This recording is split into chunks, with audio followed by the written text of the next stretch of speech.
Ah voilà, Claudia. Et Burt Lancaster. Merveilleux. Et puis la scène du bal. On n'a pas du tout parlé de l'innocent, Giancarlo Giannini.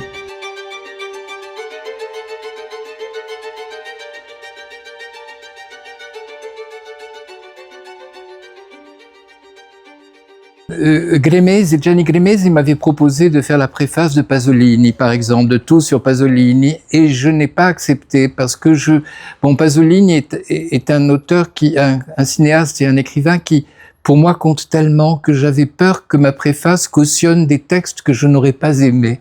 Un problème. Un réel problème, et j'avais pas le temps, et en plus on est obligé de faire la préface avant même que les textes soient écrits. Et Jean Gilli est un grand ami, et donc Jean Gilli collabore beaucoup avec Gremesi. Il a insisté pour que je fasse Vittorio De Sica, que j'ai fait là parce que il y avait des films qui comptaient beaucoup pour moi dans l'œuvre de De Sica, dont bien sûr La Ciociara d'après Moravia.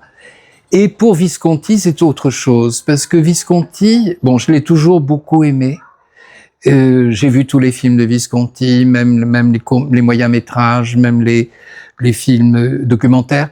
Et il se trouve que j'avais travaillé plus particulièrement sur Visconti grâce à une amie qui s'occupait des archives Visconti à l'Institut Gramsci en Italie.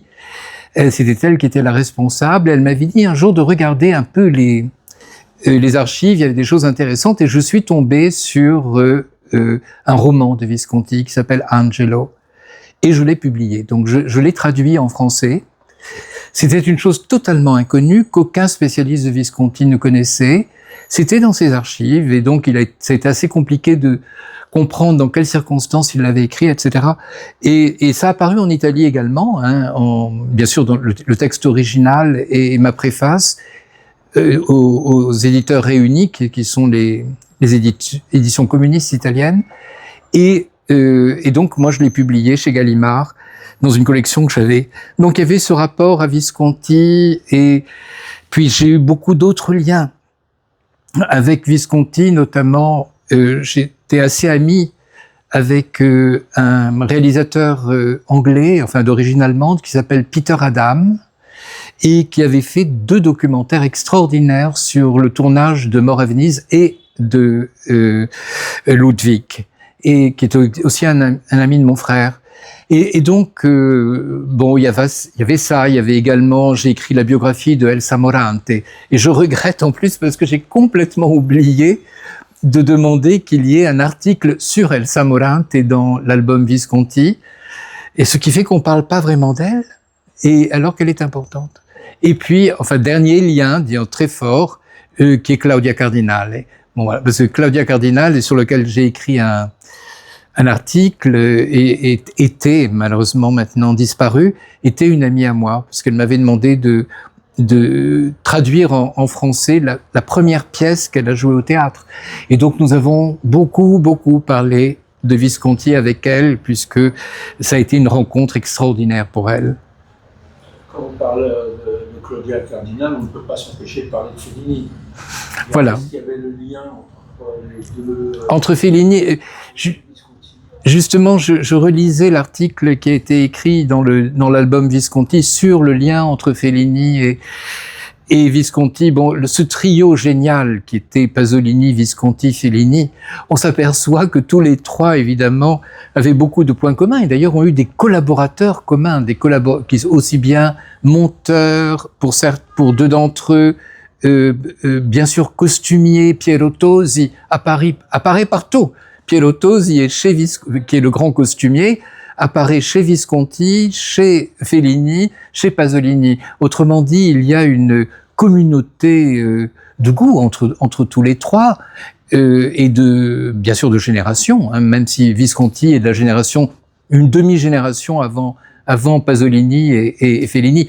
Mais ils étaient proches, ils étaient rivaux, on essayait de les brouiller entre eux. Ils ont été réunis tous les trois, et souvent on oublie cet épisode très important, c'est que quand la ricotta de Pasolini a été interdite, qui est le moyen-métrage qu'il a tourné après ses 2 premiers films et avant l'Évangile selon saint Matthieu. C'est un moyen-métrage extraordinaire, donc qui a été interdit parce qu'on estimait qu'il y avait outrage à la religion. C'est l'histoire du tournage d'un film sur la Passion du Christ. Et le film a été interdit, et alors là, les 3 se sont réunis. C'est-à-dire qu'il y a une photo où on voit Visconti et Fellini à côté de Pasolini. Pour eux, c'était vraiment une chose sérieuse. C'est-à-dire qu'ils se sont rendus compte qu'à partir du moment où on attaquait Pasolini, tous les 3 étaient fragiles. Et d'ailleurs, Visconti moins que les autres, mais Fellini avait eu des problèmes avec la Dolce Vita. Donc, il y avait au fond une communauté très forte, et puis leur engagement politique. Fellini beaucoup moins. Mais Pasolini et Visconti, oui, très fort, bien entendu, et leur rapport au Parti communiste. Pardon. Pour ce qui est de Fellini, c'est plus compliqué, mais sinon, ils ont eu, au fond, tous les 3 leur période néo-réaliste. Aussi bien, Bellissima et La Terre tremble, bien sûr, pour Visconti, les 2 premiers films de Pasolini, et puis jusqu'à, on peut dire que jusqu'aux Nuits de Cabiria, en fait, Fellini est encore sous l'influence de Rossellini avec son génie propre.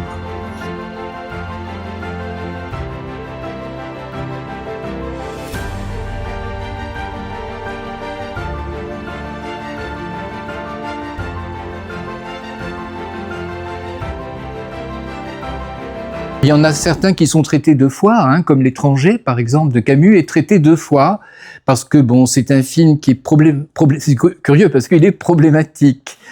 Et puis, il y a différentes approches d'un même film. Par exemple, moi, j'ai fait l'entrée sur Claudia Cardinal, où je suis amené à parler du Guépard, bien sûr, mais pas uniquement. Et puis, il y a, et j'ai fait également l'entrée sur Lampedusa, l'auteur du Guépard. Mais il y a aussi le traitement de toute l'histoire du tournage du film, de la genèse, des hésitations, des problèmes de production, etc. Ce qui est remarquable, évidemment, c'est, étant donné la palette de Visconti, elle est immense, puisque il y a un côté néo-réaliste politique, il y a un côté esthète décadent, il y a l'opéra, il y a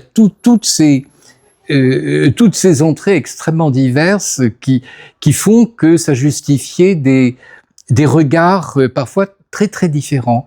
Voilà, il fallait traiter pas uniquement le cinéma, mais l'opéra et le théâtre.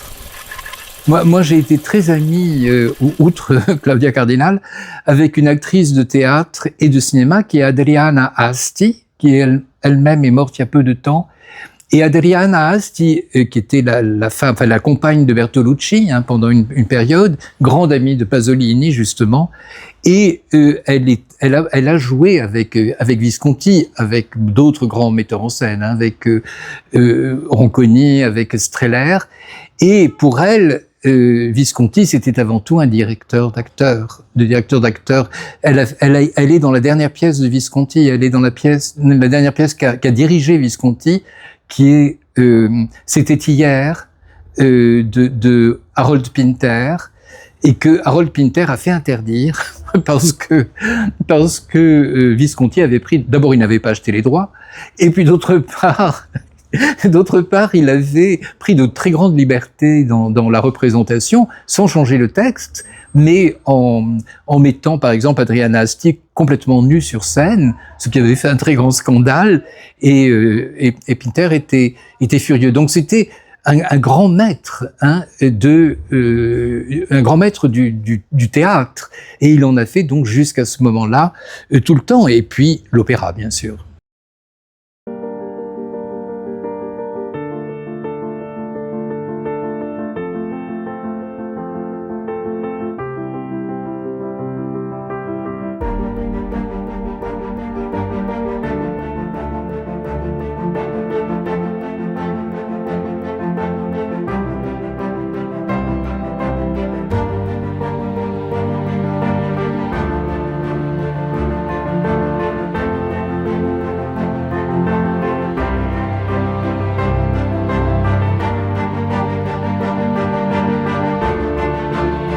parmi les articles, il y en a un que j'aime beaucoup, c'est l'article de Dominique Delouche qui s'appelle « Contradiction ».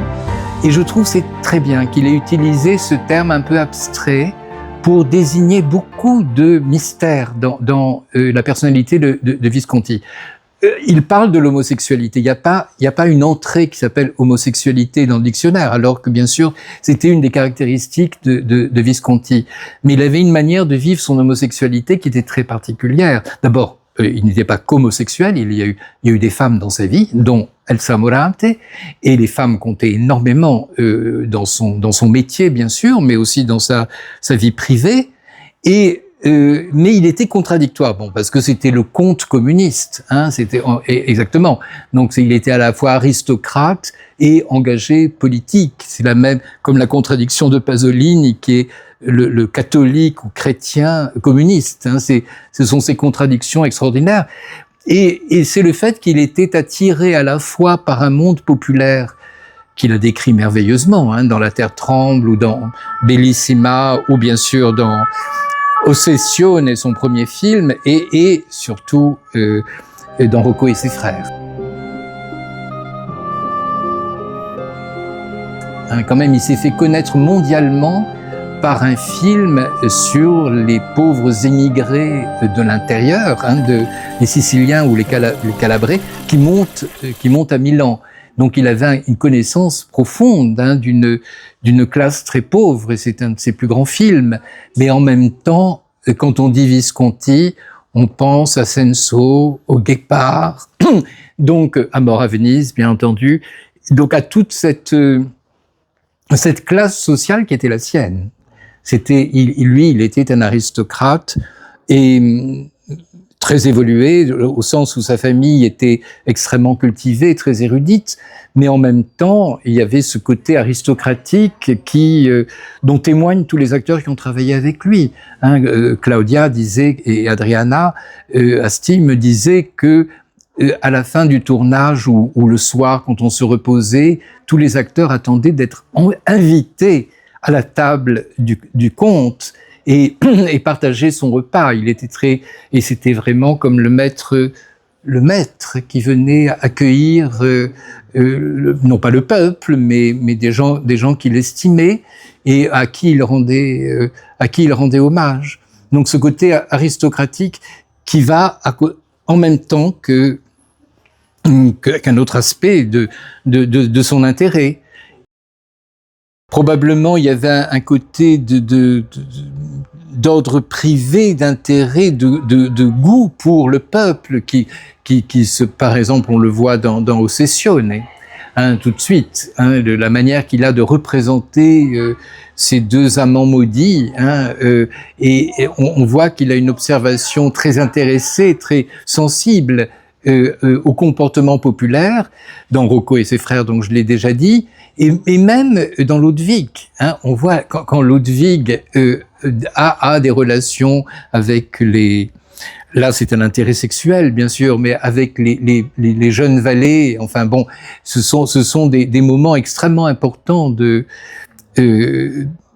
Visconti. C'est-à-dire qu'il avait une conscience très aiguë, aussi très critique de la classe dominante. Ça, on le voit par exemple dans Le Travail, le film qu'il a fait avec Romy Schneider, et le film extraordinaire qui est un moyen-métrage, où on voit une espèce de couple un peu dépravé, c'est inspiré d'une nouvelle de Maupassant, et où on voit que ce sont des gens complètement privilégiés pour lesquels la vie n'a plus aucun sens. Enfin, c'était la vision que Visconti avait de cette classe sociale, de même dans Violence et Passion. Dans Violence et Passion, qui est un film où, alors évidemment, ce ne sont pas des aristocrates, c'est de la haute bourgeoisie, donc c'est autre chose. C'est quand même différent. Oui, c'est très très différent. Il a construit un personnage extraordinaire avec Silvana Mangano, qui est une femme très riche et très vulgaire, en réalité, qui croit qu'elle peut avoir accès à une sorte d'aristocratie et elle n'y a pas accès, contrairement au professeur joué par Burt Lancaster, où là, au contraire, c'est la véritable noblesse. Mais c'est surtout dans Le Guépard, au fond, qu'il montre, à travers le personnage d'Angelica et de Tancrède, le personnage de Alain Delon, qu'il y a un lien, une complicité très forte entre le peuple quand il est noble, quand il a une espèce de noblesse innée, hein, que représente Angelica.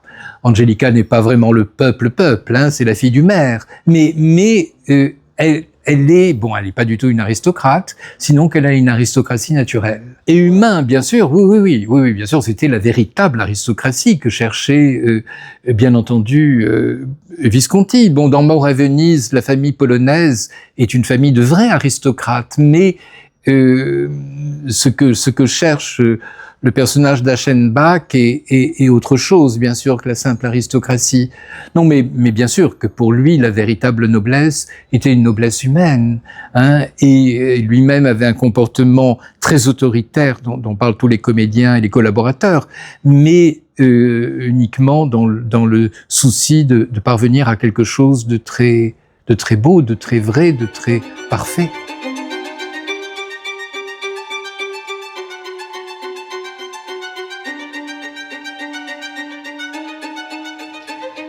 Il avait un sens, bon, esthétique, c'est très large. Enfin, c'est pas la même démarche que Pasolini, qui lui-même avait vraiment des modèles de la peinture de la Renaissance. Hein, il avait en tête, Pasolini, des critères qui étaient ceux de la Renaissance, vraiment. Enfin, de la fin de la Renaissance, de la fin du Moyen-Âge, début de la Renaissance. Pour Visconti, c'est autre chose. C'est-à-dire que je pense que il y avait une sorte de théâtralisation du cinéma. Hein, c'était ça, son système. C'est-à-dire que ce qu'il reconstituait à l'écran, d'ailleurs les acteurs le disaient, hein, il faisait jouer entièrement les scènes sans caméra, comme pour une répétition théâtrale, avant de les tourner. Donc il fallait qu'il y ait la même précision. Claudia Cardinal m'avait dit que par exemple pour Sandra, elle dit il n'y a pas un regard, il n'y a pas un geste, il n'y a pas un mouvement, une expression qui n'a été commandée par Visconti. Donc Visconti l'a dirigé entièrement. Et bon, évidemment, il faut pour ça avoir une actrice ou un acteur qui est extrêmement réceptif, hein, pour pouvoir faire ça. Et il le faisait beaucoup plus facilement avec les femmes qu'avec les hommes, en fait. Ce qui est un peu normal. Pour être sommaire, c'est un peu normal. Il y avait une résistance masculine, sauf peut-être avec son amant, avec Helmut Berger. Donc là, c'est autre chose. Mais et donc je pense que bien sûr qu'il avait une connaissance très très précise de l'endroit où mettre les caméras, des mouvements. Enfin, tout ça était extrêmement important. Mais c'est un cinéma que beaucoup jugent académique, hein, le cinéma de Visconti par rapport à Fellini ou par rapport, bien sûr, même à Antonioni, enfin à d'autres cinéastes. Mais c'est un académisme qui est tellement contrôlé, tellement maîtrisé qu'il s'impose complètement. Et un académisme qui ne manque pas de liberté.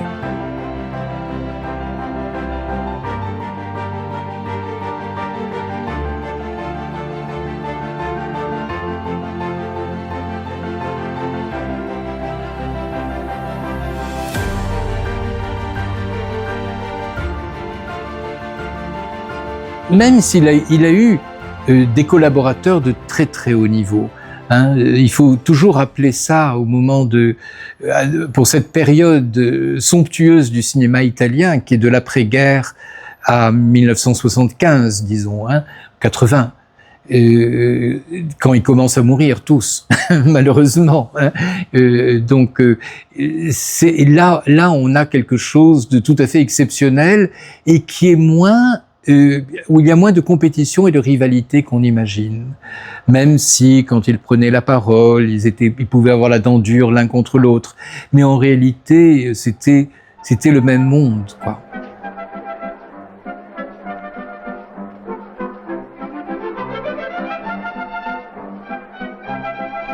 elle dure 40 minutes.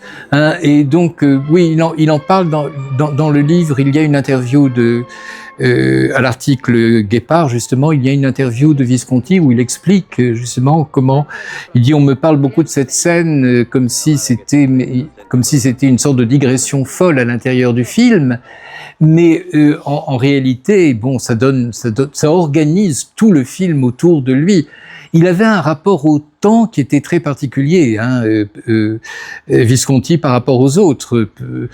Pasolini était quelqu'un qui allait terriblement vite dans les tournages, dans la conception, dans tout était incroyablement rapide, alors que Visconti, tout était très lent. Donc pour le grand désespoir des producteurs, bien entendu. Mais alors qu'il préparait tout, c'est ça qui est tout à fait étonnant. Là encore une fois, témoignage de Claudia Cardinal, puisqu'elle passait d'un tournage à l'autre pendant la même période, hein, entre Le Guépard et 8 et demi. Et elle disait, bon évidemment dans Le Guépard son rôle est beaucoup plus important que dans 8 et demi, mais elle disait que tout était improvisé chez Fellini, enfin improvisé pour les acteurs, c'est-à-dire que les acteurs n'avaient pas accès au scénario, hein. Ils n'avaient pas accès à la partie écrite, ça ne veut pas dire qu'elle n'existait pas, la partie écrite. Alors que, bien sûr, dans Le Guépard et dans les films de manière générale de Visconti, tout était complètement écrit. Alors, bon, une séquence aussi longue que le bal, on peut imaginer qu'il y a une grande part d'improvisation. Bien sûr que ça, les acteurs on peut pas faire tous les mouvements, diriger tous les mouvements d'acteurs qui dansent, mais on peut, en gros, faire une évolution. Enfin, c'est une chorégraphie absolument somptueuse. Oui, mais enfin, pour que ces scènes prennent un sens aussi fort, il faut pas simplement que ce soit une prouesse technique ou voilà, mais qu'elles résument le film effectivement. C'est-à-dire qu'elle soit une espèce du concentré, enfin même si elle est très longue, mais de la totalité du film. Je l'ai rencontré, Enrico Medioli, qui était un de ses principaux scénaristes, qui a fait Violence et Passion. Voilà les Clara Caramai et Massimo Girotti dans les Ossessione, et puis bien sûr Björn Andersen qui vient de mourir. Non, absolument pas. Chacun a travaillé dans son coin. Et c'est simplement, nous nous sommes pas lus entre nous. Hein. Donc moi j'ai découvert le texte une fois qu'il était imprimé, les textes des autres. Donc nous ne sommes pas lus. Et au fond, il y a nécessairement des redites.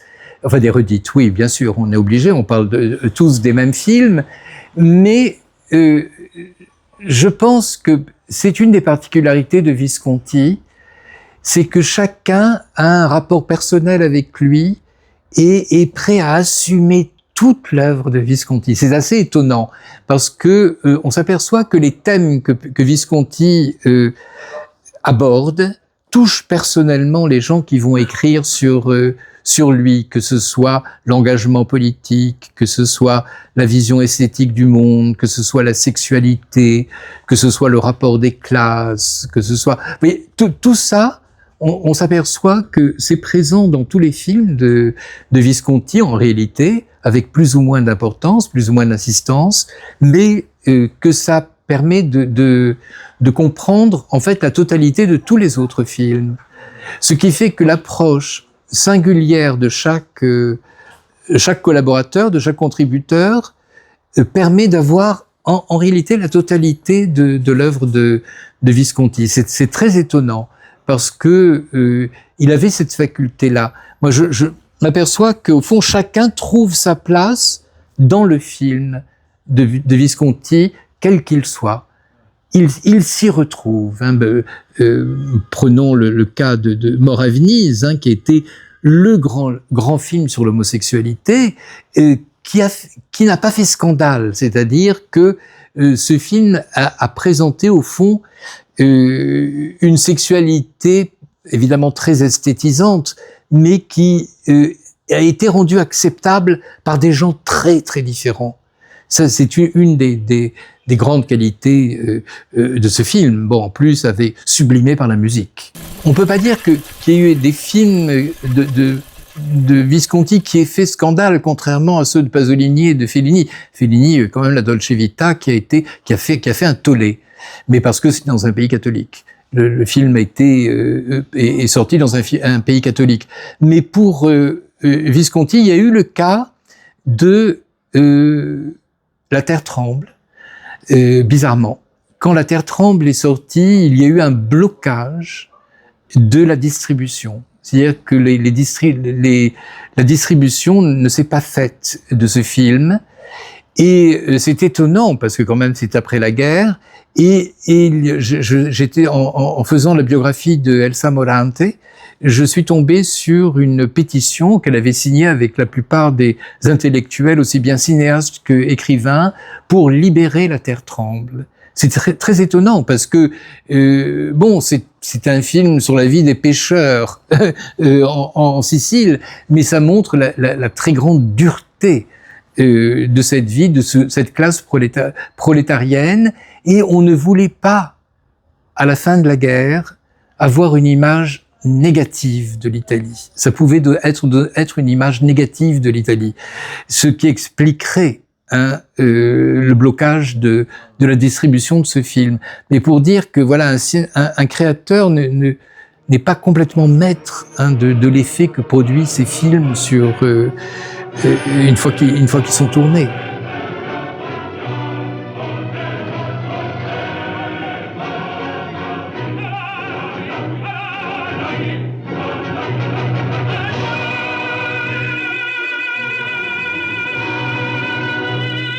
C'est un des cinéastes les plus musiciens, mélomanes qu'il y ait eu, peut-être avec Fellini d'ailleurs, parce que Fellini aussi avait un rapport extraordinaire à la musique. Mais bon, lui, c'était un homme d'opéra. Et il faut rappeler qu'il était musicien lui-même, puisqu'il avait appris le violoncelle, et que, comme on le voit dans Les damnés, où il y a un personnage joue du violoncelle. Et je pense que je ne sais pas exactement comment il concevait le moment du montage musical et le montage visuel. Enfin, il est certain qu'ils étaient très proches, les deux.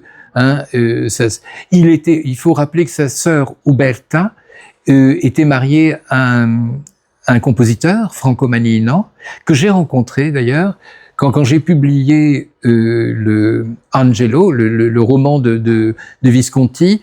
Il fallait que j'ai l'autorisation de la famille, donc j'ai rencontré le beau-frère de Visconti, qui était un homme absolument charmant, qui a écrit ses mémoires d'ailleurs, Franco Manino, et qui était le principal conseiller musical de Visconti. Et d'ailleurs, il a fait la musique de plusieurs films de Visconti, ou des arrangements musicaux d'œuvres existantes. Et tout ça, on n'imagine pas, par exemple, Mort à Venise sans la musique de Mahler. C'est absolument impossible. Ou Ludwig sans la musique de Wagner. Donc, ils sont incroyablement présents. Et voilà. Alors donc, la musique était probablement directement inspiratrice pour ce qui est, en tous les cas, de Mort à Venise, ça c'est sûr. D'ailleurs, le personnage est un compositeur, le personnage principal. Et donc la musique porte complètement le film. Two great artists of the 20th century. Thomas Mann, the writer. Luchino Visconti, the filmmaker. Two artists combined to tell the story of an artist.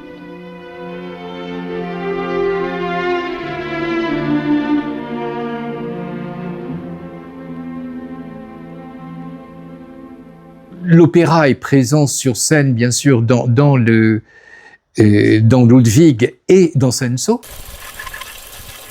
Il pensait que c'était deux arts assez contradictoires, parce que il y a eu le problème de Maria Callas. C'est-à-dire que Maria Callas, il a dirigé dans un certain nombre d'opéras. Il a fait complètement la carrière de Maria Callas à l'opéra à la Scala de Milan. Et elle avait eu le projet d'une Traviata filmée. je crois que c'est la Traviata, et il lui avait dit non, surtout pas, il faut pas que tu sois filmé en train de chanter, c'est trop difficile, il faut que ce soit tout à fait autre chose. Et il lui en avait beaucoup voulu quand elle a fait Médée de Pasolini, parce qu'il était le grand opéra de Callas. Callas avait ressuscité cet opéra de Cherubini et l'avait incroyablement bien interprété. Et puis elle fait Médée avec le rival de Visconti, donc avec Pasolini. Et ça, il lui en a voulu, parce qu'on le voit en direct à la télévision. Hein, oui, on le voit dans aujourd'hui. Je sais plus quelle est l'émission. Enfin, c'est l'émission le dimanche. Et elle est interviewée. Enfin, c'est raconté dans l'entrée Callas dans l'album, et on voit qu'il est très très vexé qu'elle ait choisi un autre metteur en scène que lui. Et en plus, elle ne chante pas. Enfin, en fait, dans Médée, elle ne chante pas. Non. Mais en plus, c'est même pas sa voix dans la version italienne. Elle est doublée par une actrice. Donc, c'est la version. Je dis toujours, j'ouvre une petite parenthèse à propos de Médée de Pasolini. Il faut absolument voir la version anglaise et non pas la version italienne, parce que les deux versions ont été commercialisées, et la version anglaise, c'est la voix de Callas, alors que la version italienne, ce n'est pas sa voix. Donc, et c'est très très différent. Les deux versions sont très différentes. Enfin bon, pour en revenir à l'opéra et au cinéma, je pense qu'il était complètement satisfait en fait de ce qu'il faisait au cinéma, au théâtre et à l'opéra, et qu'il ne voulait pas que ça interfère, que les choses interfèrent les unes par rapport aux autres. Il avait un succès à l'opéra constant, donc il n'était pas du tout contesté à l'opéra, alors qu'il était davantage au cinéma. Et au cinéma, il avait bien sûr des adorateurs, mais c'était pas l'unanimité comme il a eu à l'opéra.